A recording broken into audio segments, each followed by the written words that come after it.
Hey family, it's Chef Rick, and welcome back to Flavor Lab Wednesday here on Unseen Cuisine. Now, Mondays are all about the how, the mechanics, the tools, the temperature. But Wednesdays are when we slow down and listen to what the flavor is actually doing inside the pot. Today, we're revisiting simmering and deep poaching, not as techniques, but as behaviors. Because these two look similar on the stove, but they behave very differently in your mouth and the aroma and the way food changes over time. Think of it like this: deep poaching protects, simmering transforms. Both are gentle, both require patience, and both will tell you everything if you just listen. Here's the flavor logic. The fundamental difference between simmering and poaching isn't just temperature, it's movement. Deep poaching keeps flavor where it belongs. Simmering allows flavor to travel. One holds ingredients steady, the other invites conversation between the food and the liquid. And the first clue isn't the sound, it's the smell. When you're deep poaching, the aroma stays calm, clean, focused. As you simmer, the smell starts to round out. It feels fuller, deeper. That change tells you exactly what flavor is about to do next. Let's move on to deep poaching. Deep poaching surrounds food with liquid that never rushes. No agitation, no shock, no tightening. This is where delicate foods stay tender and intact, gently seasoned from all sides without being disturbed. Here's your tactile cue. Take a long spoon and stir slowly. If the liquid feels loose, almost weightless, like nothing is pushing it back, that's deep poaching done right. That sensation tells you flavor is being held, not forced. And here's why these matters for allergy-aware kitchens. Deep poaching keeps everything separate and controlled. No splashing, no cross-contamination. Clean liquid means clean boundaries. That's why it works so well for dairy-free, gluten-free, and multi-protein household. Now, let's shift gears to simmering. Simmering introduces motion, but never chaos. Gentle bubbles lift flavor out of the food and carry it into the liquid, then bring it back again, slowly, repeatedly.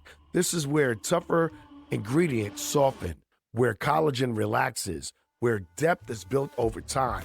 Listen closely. A proper simmer sounds steady, quiet, quietly active, never loud, never aggressive. And when you stir, you'll feel a little resistance, not stiff movements. That resistance tells you transformation is happening. Simmering doesn't rush you, it waits for you. Here is something that Flavor Labs wants you to remember. The liquid is never background. The liquid is the engine. As food cooks, proteins release richness, vegetables give up sweetness, aromatics dissolve around and everything out. The liquid becomes more complete than any one ingredient. Here's your smell cue. When the aroma shifts from sharp to layered, when it smells like something you want to lean into, your foundation is ready. So what's the real difference? It comes down to this. Deep poaching preserves already tender. Simmering, changing what needs time. Neither is better. Each has a purpose. Confidence in the kitchen comes from knowing when to protect and when to let flavor evolve. Quick allergy note, family.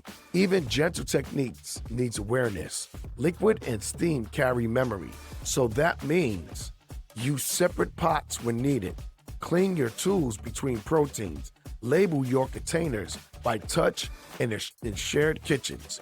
Flavor builds trust, and trust builds confidence. Here's my Flavor Lab insight for today. Gentle heat teaches restraint. You don't chase bubbles, you don't force doneness, you listen. And for blind cooks especially, simmering and poaching are powerful because sound, smell, and texture lead every decision. Now, let's look ahead. Everything we talked about today, the calm of the deep poaching, the steady rhythm of the simmering, the way the liquid carries flavor, comes together on Recipe Friday with 2 recipes, one for each method. That's where this flavor logic turns into something you can cook along with, feeling, developing in real time, and trust without ever needing to see it.